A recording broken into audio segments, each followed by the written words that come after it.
Part 7 of Lizzie. I was told I won't make it through this one with a dry eye. I haven't been able to make it through the last 2 parts with a dry eye, so I don't see why this part will be any different. And reading. I guess I could read aloud. Alright. The weakening of my body didn't stop me from trying to be as normal as possible when everyone was around. My parents brought my siblings by to say hello when I really knew what they were saying was goodbye. My family knew the extent of my illness, but the younger ones hadn't quite grasped the concept.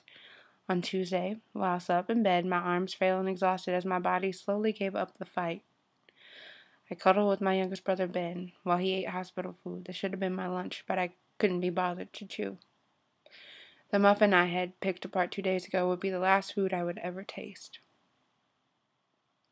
And Josh would never know the crumbs I had licked from his thumb would be the last food I had ingested. Josh.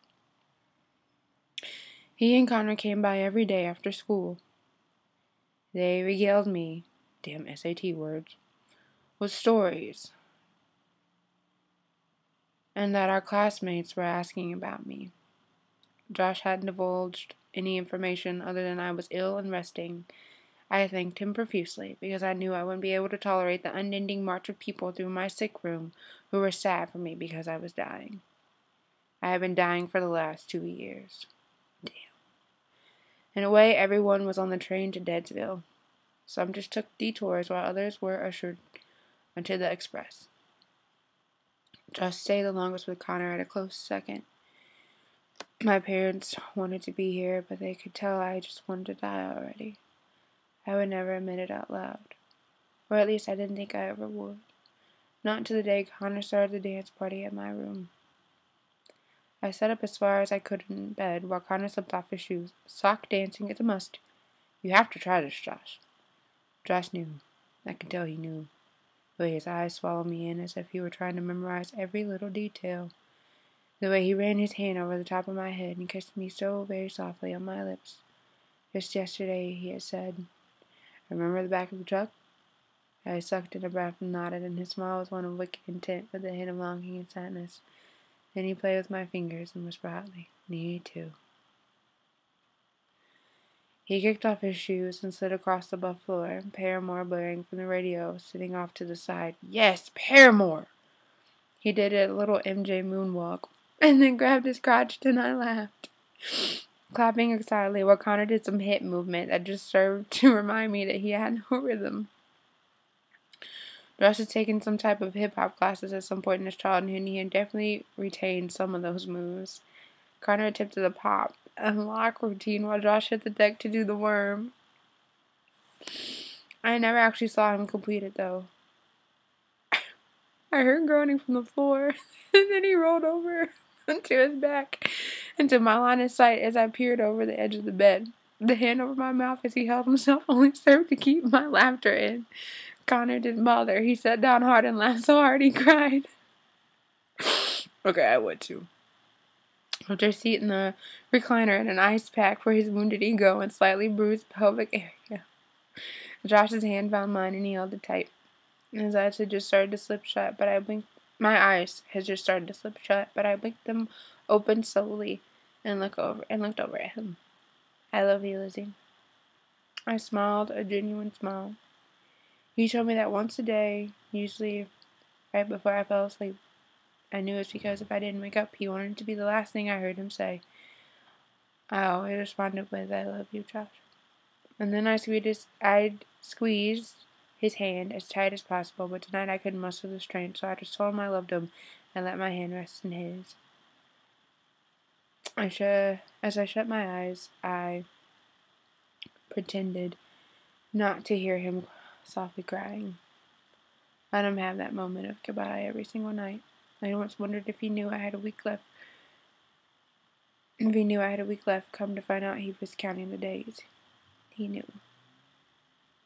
The next morning I knew as well. My breathing was labored and my vitals were a little weird. Nothing to worry about, they said. I could feel it though. It was the end, and it was breathing down my neck. Breaking my neck too, yeah. I knew the next time I closed my eyes I would never open them again. I knew it with such certainty that during midday, when they would normally give me something to help ease me into a nap, I refused the drug. The nurse stared at me long and hard, but didn't argue. I think the finality in my eyes stopped her. The longer I stayed awake, the more sure I was that I was hanging on only long enough to see Josh. The doctor took one look at me, my pallor already that of a corpse, sickly and pale greenish blue, and rushed off to call my parents. I was assured they'd be here any time. A pin light was shining in my eyes. I barely saw it. What I did see was a gorgeous kaleidoscope of colors that wove in and around me, and the warmth that encompassed me chased away the coldness in my extremities.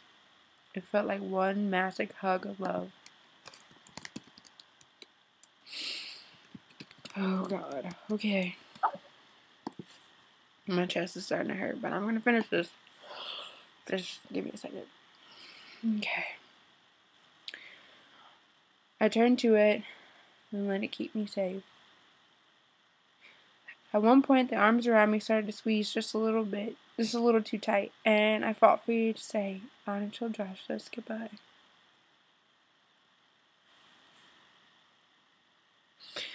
And then they softened their hold on me again. The doctor spoke to someone and informed them that my fever was climbing and hallucinations had probably set in. I would never know the arms around me were that of my parents. At one point in my delirium, right before my fever broke, I cried out, my arms raised in the air, outstretched towards the wisp of color that moved away from me. I came to, lying in silk sheets, warm and wet with my sweat, my body shivering in the cold air of winter, although I was inside and I could feel the heat was home. I turned to my mother, who watched me, and I opened my mouth to ask, "Where's Josh?" She shook her head. I could feel the burn inside me now. "Where is he?" She looked to my father, and he glanced toward the door. "We don't think he should see you like this, Lizzie." I collapsed back in bed and sobbed, my hands too weak to scrub away my tears. "No!" I hiccuped on a wail. I stayed alive to see him. I fought through death to just see him one more time. I need to touch him. Why don't you understand? Words I meant to come out as challenging and loud were spoken in barely a whisper of my former voice. My eyes started to shut, and I could feel the cold, tingling fingers brush down my spine, waiting to claim my soul. Death ready for me to join him. "Please, please," I cried, because I didn't know how else to convey what I needed besides repeating that one word along with his name. "Josh, Josh, please, Josh." Finally, my mother got up to open the door. My eyes shifted, and I saw him. I saw him sitting there in a small blue chair waiting on the opposite wall, staring intently at my door. Now that the door was open, he was staring intently at me. I gasped, and my body shook in relief as I felt myself slip. The machines around me beeped and emitted chaotic noises, and none of it mattered. None of it registered. I watched Josh lunge out of the chair and be beaten back by nurses and doctors as they all rushed into my room. You'd think they'd never seen a girl die before. I wanted to ask him what the rush was, but I couldn't. I could only lie there and watch as I shoved between the white coat-covered bodies. He got smaller as my eyes slowly closed the slits, and my hearing wavered in and out. I watched his mouth open in a primal scream, tears tracking down his reddened cheeks, eyes alert and on me. I watched as his elbows collided into the side of an orderly, and when they flinched to the side, he pushed forward, his hand stretched out to mine. I could touch him. I could touch him one last time, and God, how I wanted to feel that connection once more.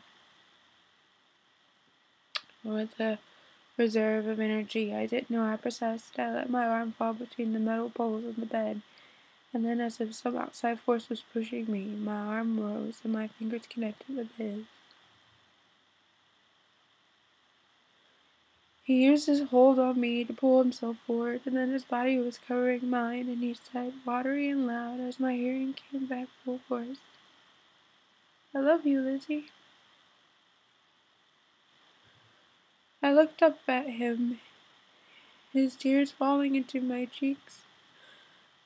instead of his own, and I smiled, because I knew what he said was not a lie, without a doubt. I suddenly understood everything I had lived through and everything I had known. It all clicked together like an interlocking puzzle, and I was aware of the meaning of life. I tried to tell him. My lips parted, and I tried to say it back to him like always, but for some reason the only thing that made it past my lips was promise.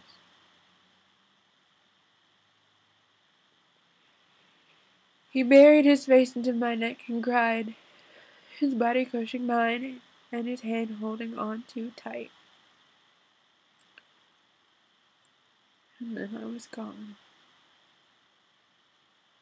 Oh, hell, I can't.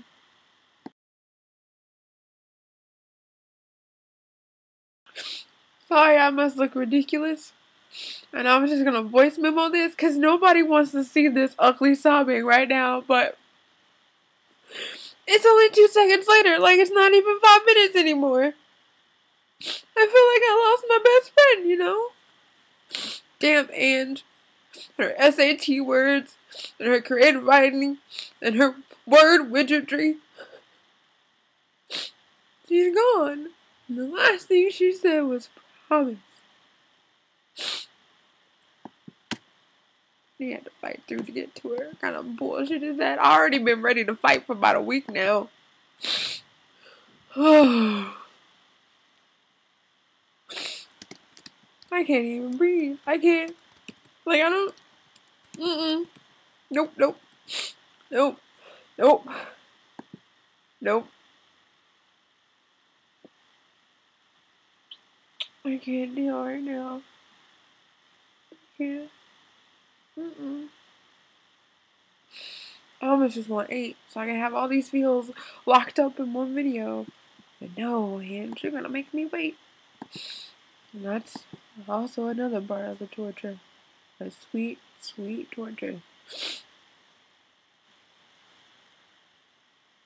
She's really gone. Sheen's beep and doctor's worried. Parents told her. This is like, this is why I hate funerals. There will be no crying at my funeral, otherwise you will get escorted out of the service. I can't deal. I can't. There's enough ugly sobbing in my lifetime. It doesn't have to be when I'm gone, too. Oh. Saying her name really doesn't make it any better, does it? Nope. Oh, and I'm gonna be texting you randomly years from now and just yelling at you. I'm gonna cuss you out about Lizzie until I'm dead, and even then, because you'll probably be still alive, you're gonna outlive us all. I'm just gonna come and haunt you. Yep. Part 7. I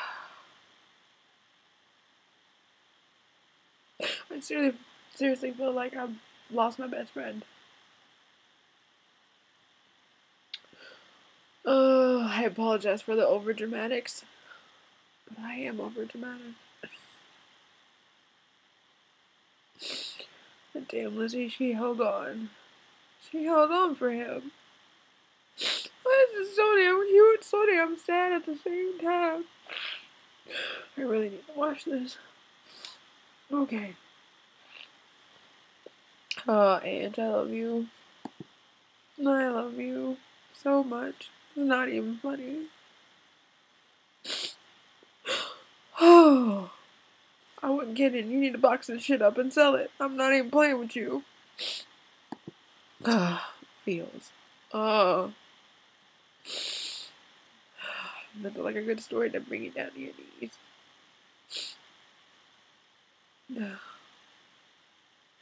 Well, love you, and this has been part 7 for Lizzie.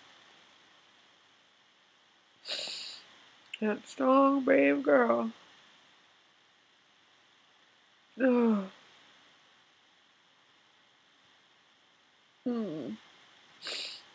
No. Mm. No. Too many feels. Too many. A smart, brave, beautiful girl.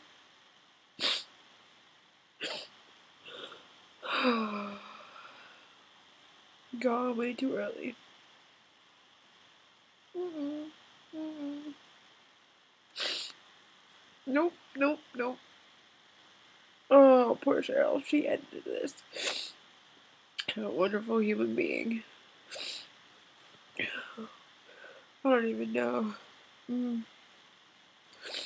Oh, and she's reading it again. Now that's a strong woman right there. God. Mm. Nope. Nope, nope.